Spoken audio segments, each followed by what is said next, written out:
Radio Publique Africaine.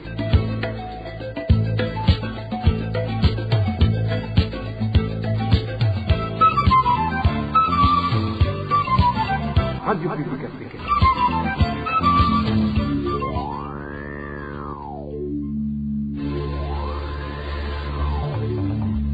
C'est le moment de suivre le journal parlé en français. À la présentation, Émile Nivasumbo. Bienvenue dans le journal du 26 septembre 2021, dont voici les principaux titres.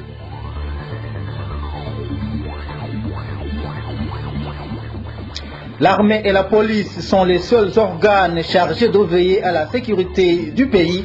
Réaction de Frédéric Bambougignovira après les patrouilles annoncées des Imbonerakure sur tout le territoire burundais.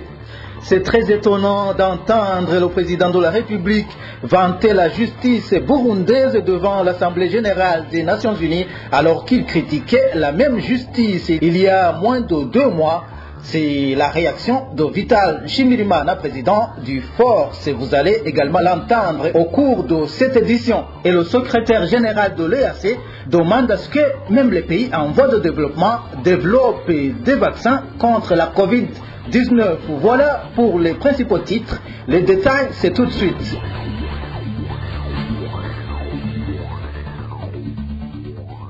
Commençons par la page sécurité. Un responsable du parti CNL en commune Gatara de la province Kayanza est introuvable depuis avant-hier. Il a été arrêté au centre-ville de Kayanza par des gens armés mais en tenue civile. Les détails avec Francine Mahoro. Son responsable du parti CNL en commune Gatara s'appelle Eric Ntuzonimana. Il est originaire de la colline Rubagabaga, zone Mbirizi de la même commune. Les habitants de cette commune indiquent qu'Eric Ntuzonimana a été arrêté vers 16h ce vendredi. Il a été arrêté tout près du bureau de la coopérative Copec dans la ville de Kayanza par des personnes armées mais en tenue civile. Selon ses sources, il a été menotté et conduit dans un endroit réservé aux véhicules anti-incendie au marché central de Kayanza. Après un petit moment, un véhicule qui serait du service de renseignement est venu pour l'embarquer puis conduit à la permanence du parti CNDD-FDD. Ce qui a fort étonné ceux qui assistaient à la scène. Ce dernier indique que toutes les personnes arrêtées par les agents du service de renseignement à Kayanza subissent l'interrogatoire dans la permanence du parti CNDD-FDD. Jusqu'à présent, ni les proches de sa famille, ni sa famille politique, personne n'est au courant de ces Eric Ntuzonimana, encore moins le motif de son arrestation. Il demande aux autorités administratives et policières de leur communiquer le lieu de détention d'Ilelele. À ce propos, nous avons essayé de contacter Sylvain Gakuyano, administrateur de la commune Gatara, mais sans succès. Toujours en page sécurité, certains habitants de différentes localités du pays ont peur après l'appel à la vigilance et au renforcement des patrouilles lancées aux Imbonerakure à travers des messages diffusés sur les réseaux sociaux. Ces Imbonerakure indiquent qu'ils ont l'obligation de sillonner toutes les zones. Le point avec Emmanuel Niungeko.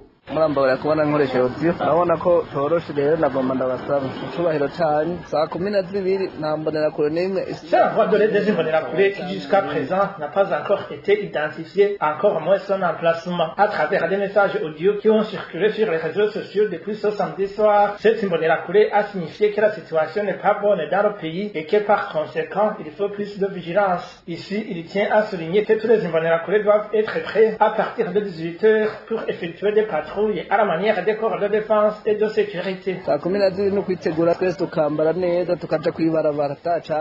partir de 18h, nous devons nous préparer tous et nous habiller convenablement pour aller nous positionner aisément sur la route. Nous allons sillonner quartier sur quartier, surtout là où il y a trop de mouvements. Nous allons faire une mobilité pour une patrouille extraordinaire. Je vous demande de dire aux autres que nous allons marcher lentement et silencieusement pour y circuler zone par zone.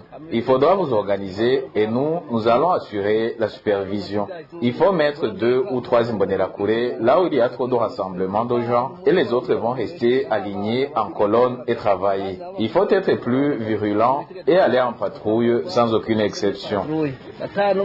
Ces messages sont diffusés au moment où la situation sécuritaire qui prévaut dans le pays n'est pas du tout rassurante suite aux attaques des hommes armés qui sont menées dans différentes localités ces derniers jours. Certains habitants qui se sont entretenus avec la RPA hors micro craignent que le pire ne puisse se reproduire. La rédaction de la RPA n'a pas pu joindre l'honorable Sylvestre Ndaïzeye, responsable délégué du parti CNDD-FDD, pour récolter sa réaction.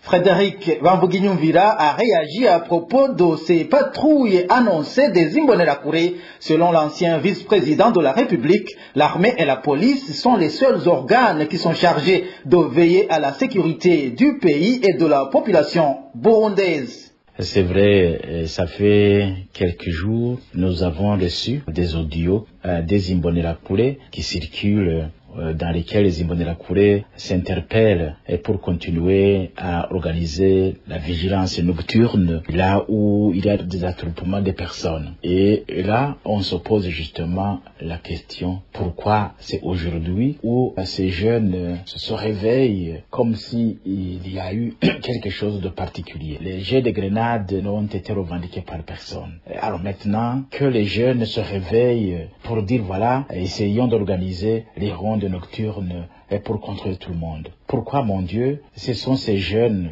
qui se sentent responsables de la sécurité des citoyens, comme si la police n'était pas payée pour cela. Et ces jeunes doivent être des jeunes comme les autres, parce qu'ils n'ont pas de rôle particulier qui soit reconnu par la Constitution. Ils doivent se comporter comme d'autres citoyens. J'ai appris qu'à l'intérieur du pays, les Imbonerakure commençaient à se lamenter, et comme quoi ils n'avaient pas les coups de franche d'agir comme il l'était du temps de Feu Nkurunziza, et que par conséquent, s'ils trouvent une telle occasion, ils doivent pratiquement retrouver leur rôle qui leur garantissait d'opérer la nuit. On ne sait pas ce qui s'y faisait. Et là, on peut se poser la question, à qui profite cela? Je crois que si c'est des Imbonerakure qui étaient mécontents, donc ils trouveraient de l'intérêt dans cela, et donc ils peuvent être à la base de ces jets de grenades pour qu'ils puissent justifier leur comportement. Dans ces conditions, si c'était cela, ça signifie qu'il y a à l'intérieur du CNDD-FDD des gens qui sont contre Évariste, compte tenu justement des discours qu'ils prononcent ces derniers jours, qui cherchent à faire la paix, à lutter contre l'injustice, à lutter contre l'insécurité, qui demandent de ne pas s'amuser à tuer des gens qui n'ont pas crié. Alors, maintenant, ce que l'on peut demander, c'est le retour du président de la République le plus vite possible pour qu'ils viennent justement calmer la situation, redistribuer les rôles qui sont dans la Constitution, remettre ces jeunes à leur place. Ils ne doivent pas continuer à se comporter ainsi, comme si on était dans un territoire conquis. Frédéric Bamvuginyumvira, c'est l'ancien vice-président. Tout de suite, nous parlons justice. RPA. C'est très étonnant d'entendre le président de la République du Burundi vanter la justice devant l'Assemblée générale des Nations Unies, alors qu'il critiquait la même justice burundaise il y a moins de 2 mois. C'est du moins la réaction de Vital Nshimirimana, président du Forum pour le renforcement de la société civile, Force. Vital Nshimirimana rappelle toutefois au président Évariste Ndayishimiye que la communauté internationale n'est pas dupe. Je vous propose de l'écouter. Depuis son arrivée au pouvoir, Évariste Ndayishimiye est caractérisé par de multiples contradictions dans ses discours. Des discours qui contredisent la réalité sur le terrain, en ce sens que l'injustice largement ressentie par la population, les crimes graves et les violations massives des droits de l'homme, ainsi que des actes de corruption, gangrènent toujours la société burundaise. À un certain point, le président de la République lui-même s'est levé pour critiquer très fort l'appareil judiciaire comme étant un des acteurs majeurs de la crise qui secoue le Burundi. Il est étonnant que devant l'Assemblée générale des Nations Unies, il aille dire qu'au Burundi, il y a eu beaucoup d'évolutions, surtout en ce qui concerne la justice ou la lutte contre la corruption. Nous sommes très étonnés par ce discours, un discours qui contient beaucoup de mensonges, un discours qui est contredit par la réalité sur le terrain. Nous sommes également conscients que Évariste Ndayishimiye ne saurait dire autrement que de se vanter, que de tenter à tromper la communauté internationale qui l'écoute, mais cette même communauté internationale n'est pas dupe. Elle sait, elle suit la situation qui prévaut au Burundi. Et d'ailleurs, elle tient des informations crédibles, multiples et continues de la part de la commission d'enquête des Nations Unies qui vient de publier un rapport accablant sur la situation des droits de l'homme qui prévaut au Burundi. Donc, nous conseillerons au président Évariste Ndayishimiye d'être humble, de parler de quelques actions qui ont caractérisé son gouvernement depuis 2020, mais de ne pas s'aventurer à dire ce qui ne se passe pas au Burundi, parce que redire devant l'Assemblée générale des Nations Unies ne va pas changer la perception de la population, ne va pas changer la perception des partenaires du Burundi. Puisque nous parlons de justice, l'Assemblée générale de l'Association des autochtones UCEDD demande la libération de son fondateur et la rétribution des biens du collectif détournés par les membres du bureau exécutif. Dans une correspondance déposée ce mercredi au ministère de la Justice, les 268 familles débattoirs constituant cette assemblée générale déplorent également que les membres du bureau se sont rebellés contre les autorités en place en passant outre les recommandations du ministre de l'Intérieur et de la Sécurité publique. Le point avec Onésime Dushimagidze. Les 268 familles qui forment l'Assemblée générale de l'Union chrétienne pour l'éducation et le développement des déshérités, ICDD en sigle, sont ressortissantes de 5 provinces, à savoir Gitega, Rutana, Kayanza, Bururi et Makamba. Dans cette correspondance soumise ce mercredi au ministre de la Justice, ces membres demandent à cette autorité de se saisir du dossier de leur leader et fondateur de l'ICDD, Innocent Mahuikizi, et de libérer sans tarde. Des copies de cette correspondance, en annexe de laquelle se trouve la pétition de ces 268 familles, ont été transférées au président de la République, au Premier ministre, au ministre de l'Intérieur et de la Sécurité publique, au procureur général de la République, au procureur de la République en province de Gitega, au gouverneur de cette province, ainsi qu'à la Commission nationale indépendante des droits de l'homme, CNIDH. Cette correspondance a également été appuyée par 10 autres associations pour la promotion des peuples autochtones. Ces membres de l'ICDD accusent les membres du bureau exécutif de leur association d'avoir balayé d'un revers de main les recommandations contenues dans la correspondance du ministre de l'Intérieur et de la Sécurité publique du 21 juillet 2021, arrogant qu'elle était falsifiée. Il s'agit en l'occurrence de son représentant légal, Pacherin Datimana, le député à l'Assemblée législative de l'EAC, Alfred Ahingejeje, ainsi que les sénateurs Vincent Soukouona et Gorette Vigriman. Ces membres indiquent qu'au lieu d'organiser une réunion de l'Assemblée générale, les représentants ont donc décidé de la destitution et de l'emprisonnement de leur leader Innocent Mahuikizi et la substitution illégale par Alain Fabrice Ndamusabjimana, frère du député Alfred Ahingejeje. Les 268 familles demandent à la justice de poursuivre ces personnalités en commençant par l'annulation des immunités parlementaires de ces autorités. Elles demandent également que les soient rétribués les biens de l'association spoliés par ces autorités. En fait, ces membres de l'ICDD saisissent le ministre de la Justice de retirer le dossier d'Innocent Mahuikizi au magistrat Joseph Désiré Nduwayezu. Ils expliquent que l'affaire présente beaucoup d'ombre et craignent que ce magistrat ne soit pas de mèche avec les dites autorités ici de l'Etinitwa. Parlons environnement à présent. Augmenter la production du fumier et protéger l'environnement, de même que le bétail, telles seraient les quelques raisons qui ont motivé la mise en place de la loi qui réglemente la stabilisation permanente au Burundi. Explication donnée par le ministre de l'Environnement, de l'Agriculture et de l'Élevage lors d'une conférence de presse de ce vendredi dans la province de Kayanza.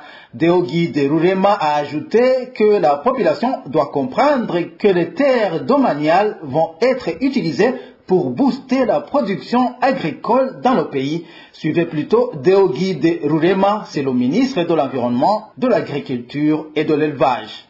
Kuri ibintu bijanye mu korora mu mpongore Concernant la mise en pratique de la loi qui réglemente la stabilisation, nous voulons premièrement que l'éleveur trouve du fumier. Si le bétail erre sur les montagnes, la bouse n'est pas récupérée pour être utilisée dans les champs de culture. Les éleveurs agriculteurs ne peuvent pas, par conséquent, avoir du fumier en abondance.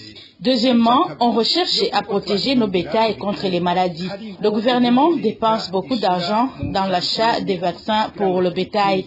Lorsque le troupeau vacciné et celui qui n'est pas vacciné se rencontrent dans les pâturages, toutes les bêtes peuvent être contaminées. Dans ce cas, c'est comme si tous les moyens utilisés dans l'achat des vaccins sont volatilisés. Troisièmement, vous entendez souvent parler des conflits entre éleveurs et agriculteurs. Nous voulons donc éviter cela. Nous voulons aussi protéger l'environnement parce qu'avec la stabilisation, le phénomène des feux de brousse des éleveurs qui brûlent la prairie pour avoir du pâturage sera résolu. Il y a des gens qui pensent qu'il y a encore des vastes étendues où ils peuvent faire paître leur bétail, notamment dans les provinces de Mngaro et Bururi. Ils se trompent parce que ces propriétés de l'État ne peuvent pas continuer à être utilisées n'importe comment. Cette politique vise l'augmentation de la production agricole pour que les agriculteurs aient une récolte abondante qui soit vendue à l'intérieur comme à l'extérieur du pays.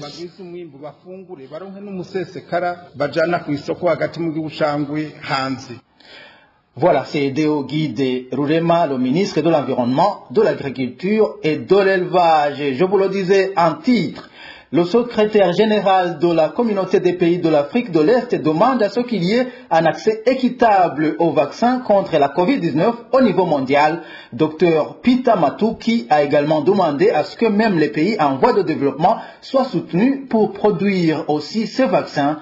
Les détails avec Eloge Kwizera. L'accès aux vaccins contre la COVID-19 doit être équitable au niveau mondial sans exception aucune. Propos du secrétaire général de la communauté des pays de l'Afrique de l'Est lors de la 76e session de Rohini. Durant cette session qui s'est déroulée à New York aux États-Unis d'Amérique, Dr Peter Matuki a demandé que même les pays en voie de développement soient soutenus et financés pour pouvoir produire eux-mêmes le vaccin contre la COVID-19. Selon le secrétaire général de l'EAC, une région qui n'est pas vaccinée devient une source de propagation de nouvelles variantes du COVID-19. De plus, Dr Peter Matuki a soutenu l'idée de la ministre tanzanienne des Affaires étrangères et de la coopération, Liberate Muramura, de même que Samia Suluhu Hassan, présidente de la Tanzanie, une idée selon laquelle des pays en voie de développement doivent être soutenus pour faire face à l'impact socio-économique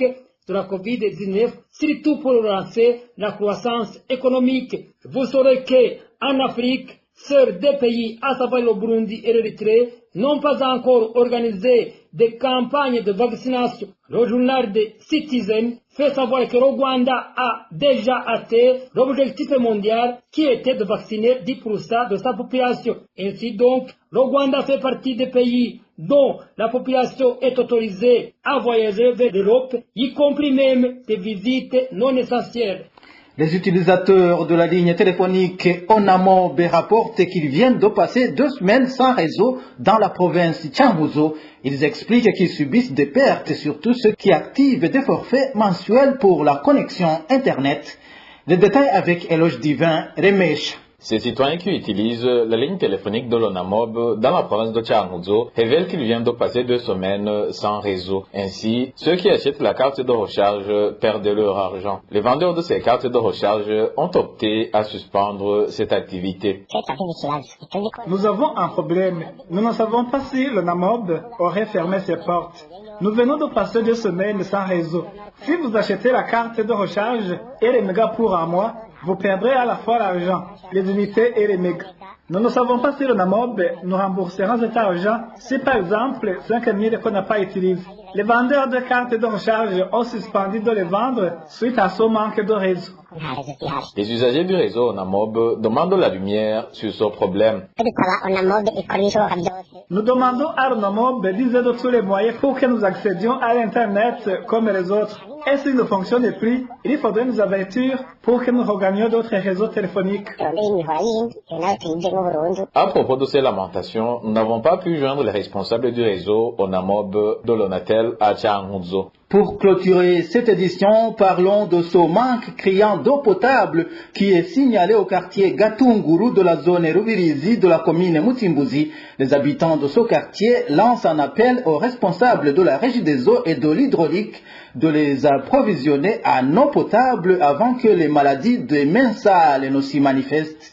Les détails avec Marie-Ange Irakoze. Au quartier Gatunguru, certains ménages utilisent l'eau de la régie des eaux, d'autres celle en provenance des montagnes et distribuée par l'hydraulique.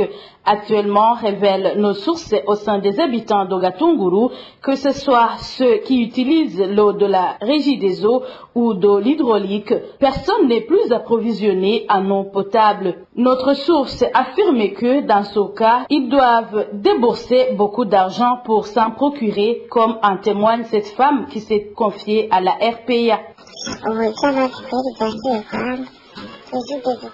Vraiment, le manque d'eau est devenu un sérieux problème. Dans une période d'1 mois, la régie des eaux nous a donné de l'eau une seule fois, de même que l'hydraulique. Que ce soit les gens qui ont des moyens et si tu veux qui ont des compteurs de ces deux sociétés ou les petites gens, nous tous, nous sommes obligés d'aller faire la queue aux robinets publics qui sont situés trop loin de nos domiciles. Par exemple, en ce qui me concerne, lorsque nous avons lavé des habits, je dépense 8 000 francs burundais, alors qu'en temps normal, je dépense 4 000 francs. Vous comprenez que ce n'est pas du tout facile avec nos maigres salaires. Ceux qui n'ont pas les moyens pour suivre les mêmes sources, ils font recours à l'eau sale des puits au risque d'attraper des maladies. Il y a des gens qui ont creusé des puits, mais lorsque l'eau a tari pendant plusieurs jours, les propriétaires de ces puits refusent parfois qu'on vienne puiser chez eux. Autre chose, cette eau n'est pas du tout potable, mais on peut l'utiliser pour faire la vaisselle. On est obligé d'aller chercher ou trouver l'eau propre, sinon on peut attraper des maladies comme des verminoses.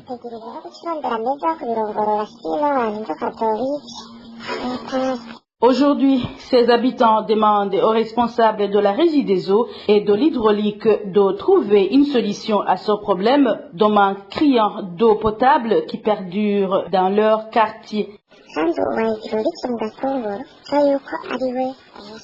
Les responsables de l'hydraulique ont installé leurs compteurs dans plusieurs ménages de Gatunguru et ces compteurs nous ont coûté trop cher. Mais on a vite compris qu'ils nous ont bernés, comme quoi on allait avoir quotidiennement de l'eau courante dans les robinets. Ils nous ont trompés et nous souffrons beaucoup. Nous n'avons pas pu joindre les responsables de la régie des eaux ni ceux de l'hydraulique. Voilà, c'est par ici que nous mettons un point final au journal du 26 septembre 2021. Merci à vous tous qui nous avez suivis. Emile Niwasumba, j'étais à la présentation. Au revoir.